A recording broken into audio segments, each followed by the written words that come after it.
Olá, rapaziada, tudo bem com vocês? Professor Eudes aqui falando. E o assunto de hoje de Química para complementar a aula anterior, que é a questão das forças de atração intermoleculares. Então, antes de sair falando, vamos relembrar um pouquinho que as moléculas elas têm uma capacidade de atrair umas às outras de acordo com um processo chamado polaridade. E só para relembrar a última aula, polaridade tem a ver com dois tipos de situação. Tem a ver com ligações. Então, nas ligações químicas, se tiver átomos iguais, temos uma ligação apolar.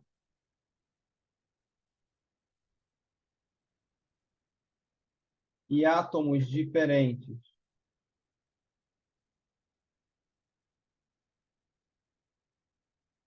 a ligação vai ser considerada polar, ou seja, polo positivo e polo negativo. E também temos a polaridade das moléculas, onde aqui entram, além das ligações, a disposição espacial das estruturas, ou seja, a geometria molecular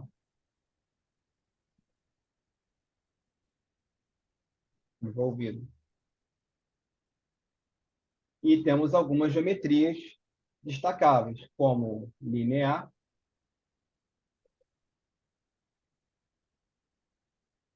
angular, trigonal, piramidal e tetraédrica. Em cada uma delas tem uma regra de polaridade diferente. Vou colocar exemplos daqui a pouco sobre isso. No caso da angular, todas as angulares são polares. Mesma coisa com piramidal. Nos outros três casos,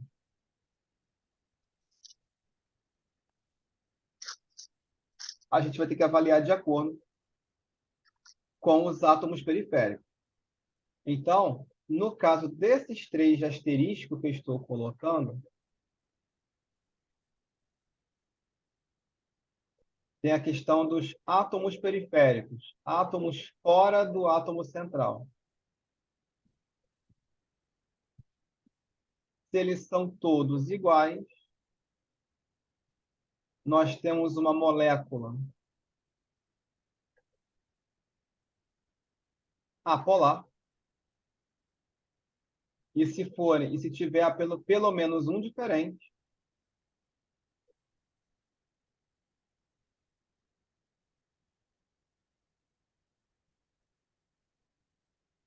a molécula ela vai ser polar.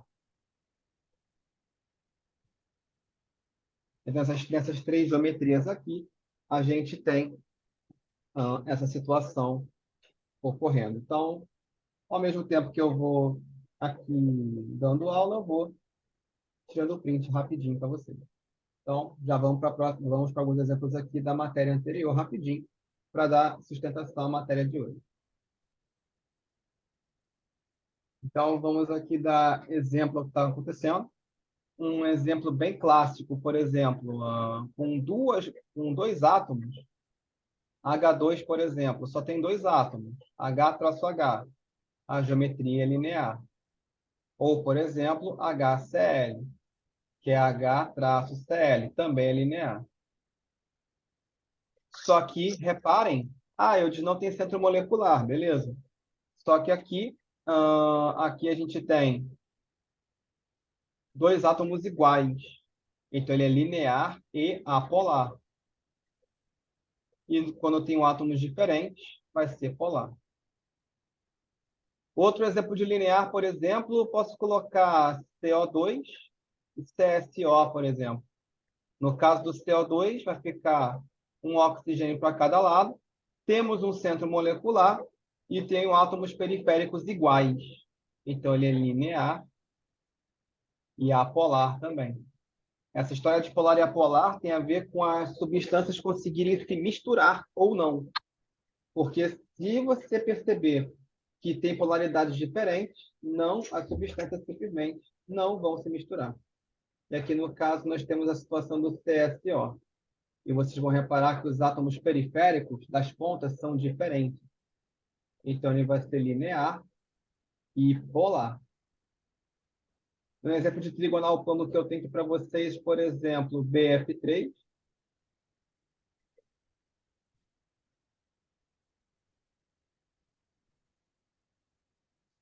que é de geometria trigonal, só que ele tem átomos periféricos iguais, todos os átomos fora do centro são iguais, então ele é apolar.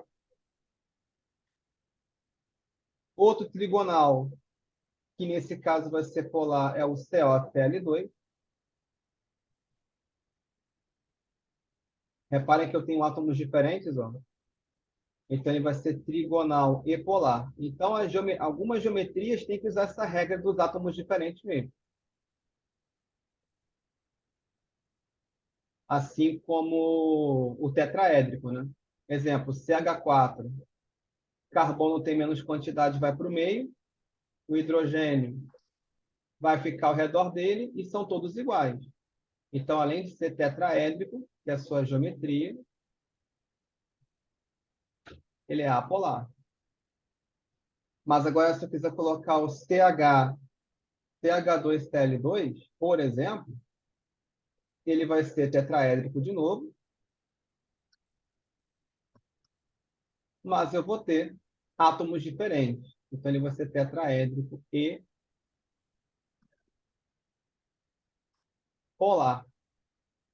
Então, eu estou colocando aqui os casos onde você precisa testar os átomos antes de sair afirmando a sua polaridade, tá? Desse jeito, beleza? É só um resumaço da aula anterior, que eu já vou passar para a matéria nova. E no caso aqui, lembrando que se eu tiver geometria angular, como é o caso da água, os elétrons do oxigênio empurram as ligações para baixo, automaticamente vamos ter molécula polar, e o mesmo vai ocorrer com a geometria piramidal, que também vai ter moléculas polares. Agora vamos para o conteúdo importante de hoje. Então, vamos lá. Agora a gente vai partir para o conteúdo importante. Ele não é tão grande, mas ele é complementar ao que eu estava falando, que é a questão das forças de atração intermoleculares.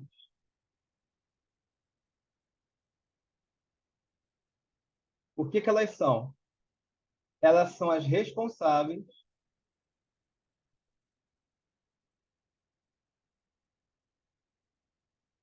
pela aproximação das moléculas umas com as outras.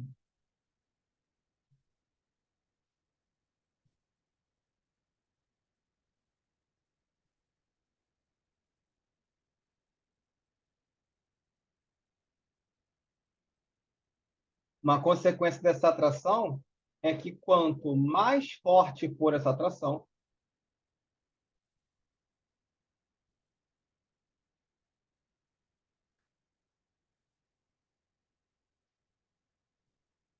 além das moléculas ficarem mais próximas, vai ocorrer a alteração de algumas grandezas, como maior será o ponto de fusão, é mais difícil derreter,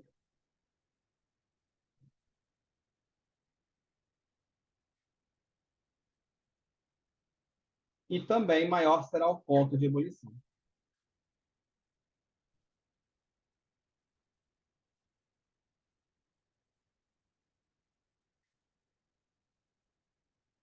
São as duas principais consequências. Nós temos três tipos de forças intermoleculares aqui para fazer o comentário. Primeira força de todas, que é a força do dipolo induzido, ou dipolo temporário. No caso do dipolo induzido, a gente só aplica ele a moléculas apolares.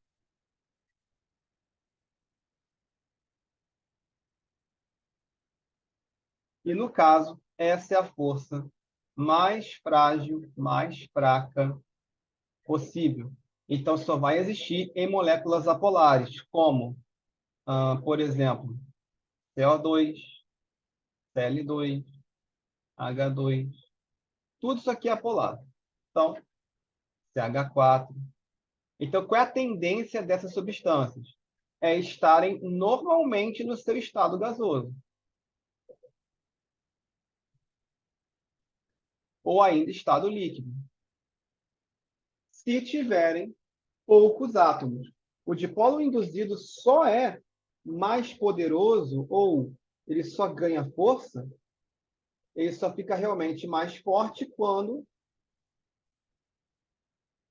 tem muitos átomos envolvidos. Só que isso acontece em algumas substâncias, mas não é um padrão dele. Então, no dipolo induzido, as moléculas se unem, porém a atração é muito fraca. Se essa atração é muito fraca, as moléculas tendem a se espalhar com mais facilidade. Por isso, estado gasoso ou líquido, que é onde as moléculas estão mais espalhadas, não tem tanta força de coesão.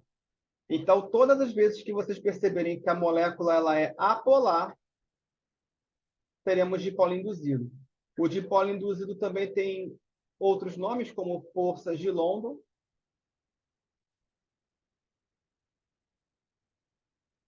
ou forças de Van der Waals, que é o nome do cientista, né, que trabalhou em cima disso. Outra força intermolecular interessante é o dipolo, também chamado de dipolo permanente.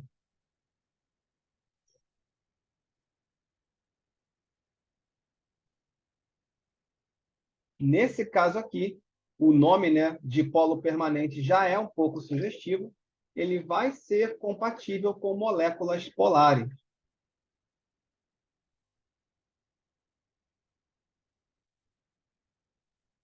E por que que acontece isso? Vou pegar o exemplo do HCl. Como eu chamei essa molécula aqui de polar, um dos átomos vai ser o polo negativo e o outro vai ser o polo positivo. Então, para aproximar essas moléculas, eu vou aproximar quem? Um polo positivo de um polo negativo. Essa linha que eu acabei de fazer é a aproximação das moléculas. E o negativo de um vai atrair o positivo do outro. Então, as moléculas polares, elas têm uma atração mais forte porque os polos têm um poder de atração muito alto. O sinal negativo vai atrair para o sinal positivo. Então, a tendência aqui é ser uma ligação mais forte, uma interação mais forte que o dipolo induzido. O estado padrão de muitas dessas moléculas, HCl, H2O é outro caso, H2S,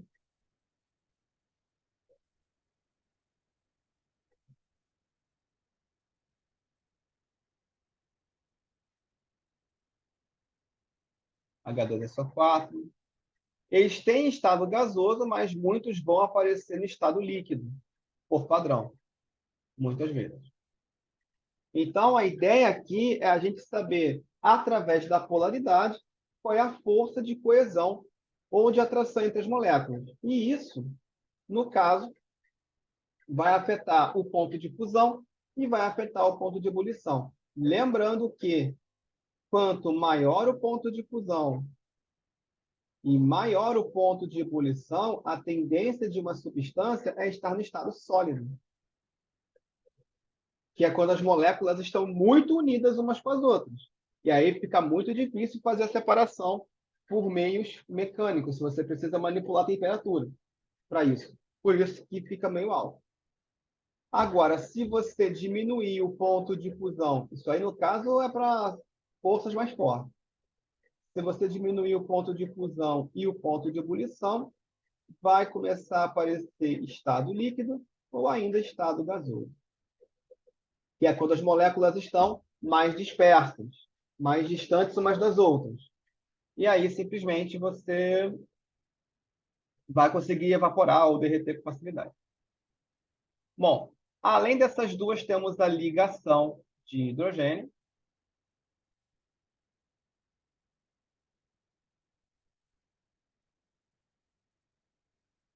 que é um dipolo mais poderoso. Ele é mais poderoso, ele é mais forte que o dipolo permanente.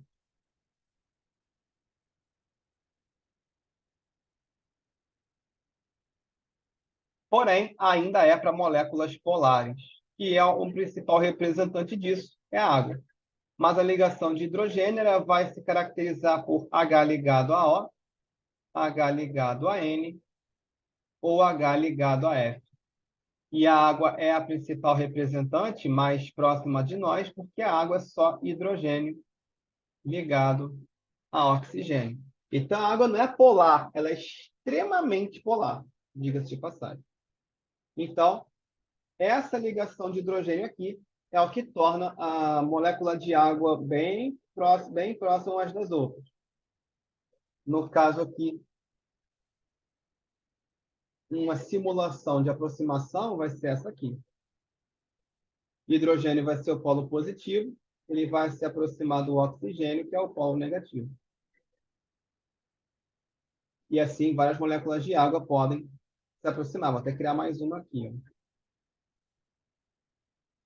Então, as moléculas polares se aproximam deste modo, beleza?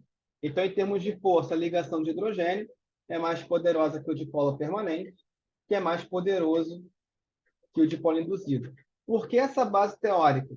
Porque muita prova militar de química, é EAN, é Colégio Naval, é SpaceX, tudo que tem química ultimamente está cobrando essa questão de ligação iônica, ligação covalente, ligação metálica, tabela periódica, principalmente tabela periódica.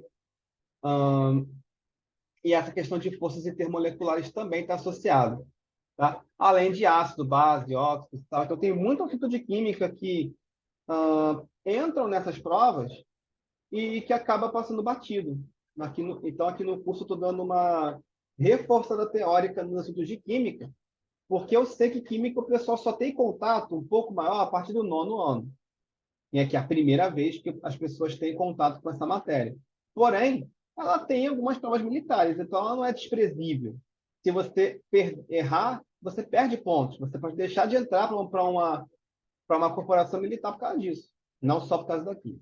Pois bem, isto posto, agora eu preciso comentar da questão da o que isso interfere em outro assunto chamado solubilidade, para a gente poder dar encerramento a esse conteúdo mais teórico. Então, de novo, recapitulando então as forças de atração intermoleculares. Elas são responsáveis pela atração das moléculas ou aproximação. Dependendo da força, as moléculas vão ficar mais ou menos próximas. Se a força for muito fraca, as moléculas vão ficar um pouco mais distantes. E aí a tendência é o ponto de fusão e ebulição serem menores. Conforme a força vai aumentando, as moléculas vão ficar cada vez mais unidas. Isso vai fazer o ponto de fusão e o ponto de ebulição aumentarem, porque vai ser mais difícil fazer a separação física delas, tá certo? E outro ponto que vou tirar mais uma print, e outro ponto aqui que eu vou comentar é a solubilidade. Por que dá mistura homogênea? Por que dá mistura heterogênea? É agora que a gente vai discutir isso nesse assunto. Beleza, rapaziada? Então, continuando aqui o raciocínio, agora a questão é polaridade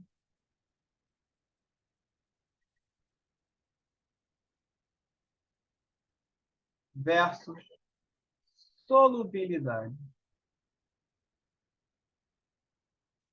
Isso aqui interfere diretamente no tipo de mistura que vamos conseguir.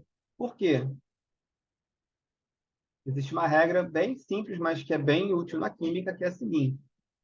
Para que uma substância se dissolva em outra,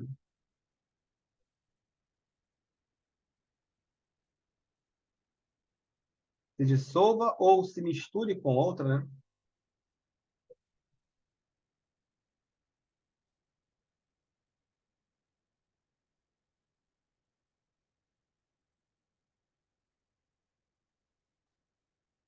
é necessário que a afinidade química exista.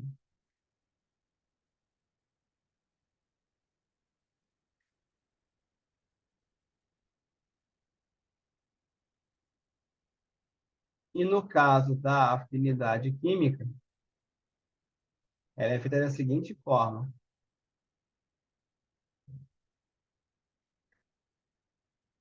Soluto polar só dissolve em solvente polar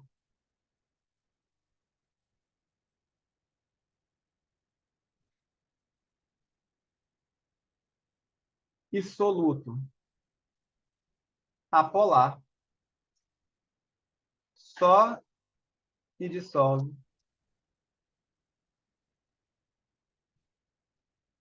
em solvente apolar. Se essa regra for respeitada, da afinidade, essa parte é tranquila. Mas se essa regra for respeitada, da afinidade, a tendência aqui é termos o quê? Misturas homogêneas, que são as soluções.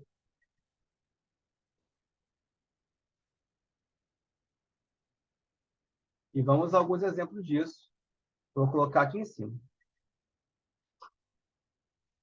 Por exemplo, esse soluto polar também pode ser iônico, tá? Porque uma ligação iônica também é polar, diga-se de passagem. Então, por exemplo, se a gente misturar água, que é polar, com açúcar, tem limite de quantidade, mas o açúcar também é polar. Então, todos os exemplos que eu vou colocar aqui são de mistura homogênea, que respeitam a regra da afinidade. Água com açúcar, mistura homogênea, polar. Água com sal. O sal ele é iônico, portanto, ele é polar, e a água também.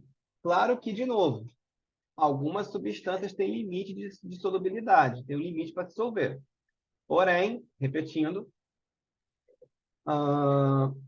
vai conseguir dissolver. Então, a mistura é homogênea. Outra, muito comum, água com álcool.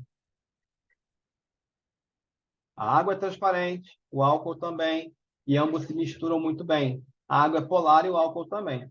Então, todos esses exemplos, quando a afinidade química é respeitada, se você vai ter mistura homogênea. Outra, do lado dos apolares, apesar de não ser tão fácil de se ver, o álcool ele não é 100% polar. O álcool ele tem um pedaço da sua molécula apolar. Então, o álcool ele se mistura um pouco na gasolina, em geral. E se a gente for ver bem, ainda tem a questão do alguns tipos de óleos em geral, eles se misturam com hexano. Ou ainda, a gente pode dizer que o óleo pode se misturar bem com detergente, para ficar no exemplo mais fácil. Quando a panela fica engordurada, fica cheia de óleo, ou resíduo de óleo, ou resíduo de gordura, não vai adiantar ele com água. A água não é capaz de remover o óleo ou gordura de um lugar. Porém, o detergente é. Por que isso acontece? Mas o detergente ele também consegue se misturar bem com a água. Porque o detergente ele tem os dois caracteres. O detergente ele é polar para conseguir se misturar com a água e ele é apolar para se misturar com o detergente. O álcool é a mesma coisa. O álcool ele tem um pedaço polar e um pedaço apolar. Algumas moléculas têm dois tipos de polaridade. Não todas, mas algumas são assim. Tá bem? Então, só para deixar bem claro, essa história de água com açúcar, água com sal e água com álcool, a água é o solvente polar. E no caso do detergente, ele vai ser um solvente tanto polar quanto apolar, tecnicamente. Bom, e se essa regra não for respeitada? O que isso significa? Significa que eu não consigo misturar de jeito nenhum. Quando isso vai acontecer? Se houver uma quebra da afinidade, ou seja, essa afinidade química não acontecer, teremos sempre duas substâncias de polaridade diferente. Então, eu vou ter uma substância polar e uma substância apolar ao mesmo tempo.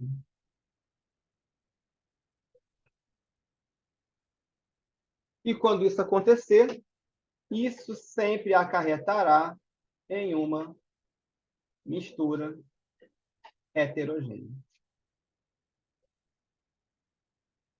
Qual que é o ponto aqui da mistura heterogênea? Um exemplo bem tranquilo que eu posso falar é água com óleo. É um dos mais clássicos. Estamos discutindo aqui não é falar se é homogênea ou não, é dizer por quê. Por isso que o assunto é um pouco mais complexo. É dizer por que a mistura é heterogênea. A água ela tem caráter polar, como eu tinha falado antes. E o óleo e a gordura em geral, ela tem característica apolar. É por esse motivo que a água sozinha jamais vai conseguir dissolver, misturar, remover óleo ou gordura do lugar. Simplesmente pelo fato de que elas têm naturezas químicas ou afinidades químicas totalmente diferentes. Elas não têm afinidade química nenhuma. Então, se uma é polar e a outra é apolar, a mistura é heterogênea. Elas não vão se misturar. Deixa eu ver um outro exemplo aqui. O detergente ele é meio coringa, ele vai conseguir fazer tudo. Mesma coisa com água e gasolina. Gasolina ela tem caráter apolar e a água tem caráter polar por padrão. Isso quer dizer que teremos outra mistura heterogênea. Então, é assim que a gente aplica a questão da polaridade e solubilidade. É fácil de perceber se vai dar mistura homogênea ou não a partir do momento que temos a questão da mistura homogênea e heterogênea no sentido de, eu sei que é polar, eu sei que é apolar. Vai funcionar. O problema é determinar quem é polar ou não. Esse é o ponto. Bom, então, isso encerra a parte teórica por aqui, né? Um pouquinho de prática rapidinho. Primeiro exercício. Os compostos HF, NH3 e H2O apresentam elevados pontos de fusão quando comparados a H2S e HCl, por exemplo, devido. Vamos reparar aqui nas estruturas deles. Ele está dizendo que o HF, que o NH3 e o H2O, eu estou colocando aqui as estruturas deles para agilizar, eles têm maior ponto de fusão, então o ponto de fusão e ponto de ebulição desses três que eu estou apresentando são maiores do que o H2S, que tem uma estrutura bem próxima da água, inclusive, e o HCl. Por quê? Primeiro, não sei se vocês já notaram, mas são todos moléculas polares aqui. Ou seja, HF diferente, polar. NH3 tem uma geometria piramidal, polar. Dica, se sobrar elétron no centro da molécula, é polar, tá? Dica prática. Então, aqui também vai ser polar. E se não tiver elétron no centro, tem a regra dos átomos diferentes. Então, não é por causa da polaridade que tem muita diferença. Todos são moléculas polares. Quer dizer que a letra B, força de London, não vai acontecer. Força de London é para moléculas apolares, e não tem nenhuma aqui. Ligação iônica também não vai acontecer, e nem interação eletrostática, porque ambas representam a mesma coisa. Isso significa que vamos ter ligações iônicas envolvidas. Só que para ter ligação iônica tem que ter metal. E não tem metal nenhum. Só tem metais aqui. Outra coisa, letra A, força de Van der Waals também é força de London. Então, são ligações de hidrogênio. H ligado a F, H ligado a N, ou H ligado a O, ligações de hidrogênio. E elas são as ligações mais poderosas, envolvendo só ligação covalente. Então, bora para mais uma. só para vocês entenderem como é que funciona um pouco de exercício. E para fechar a aula de hoje, o último exercício. Vai ter outros, tá? Para vocês treinarem sobre. Vou deixar um link com o vídeo e um link com os exercícios, tá? Ou quem quiser a playlist, tudo que eu já ensinei até agora é de química para militar, para militar. Vamos lá. Coluna 1 tem que ser ligação de hidrogênio. Coluna 2, dipolo-dipolo. Lembrando que essa aqui é para molécula polar, em geral. Ligação de hidrogênio é H ligado a FON, um dos três, FO ou N. E a dipolo induzido vai ser para moléculas apolares. NH3 tem N ligado com H, então é o 1, que é a ligação de hidrogênio. H2O tem H ligado com O, ligação de hidrogênio. É só relacionar. Letra C, acetaldeído. No caso aqui eu tenho que abrir a estrutura. Então vai ser H ligado a C, C dupla O, H. Nesse caso aqui, a questão deu uma pelada, porque esse tipo de molécula não é todo mundo que vai conhecer, pelo menos no ensino fundamental.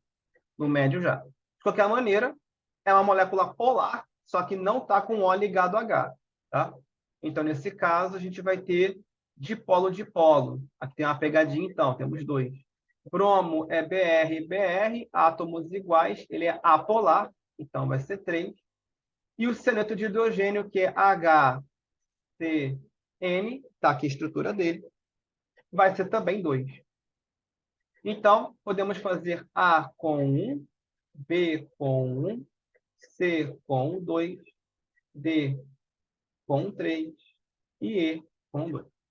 Então, rapaziada, esse vai ser o encerramento da aula. Na próxima aula, então, provavelmente eu devo entrar em funções inorgânicas, que costuma dar bastante trabalho. Devo começar com os ácidos já na próxima aula. Então, boa semana a todos.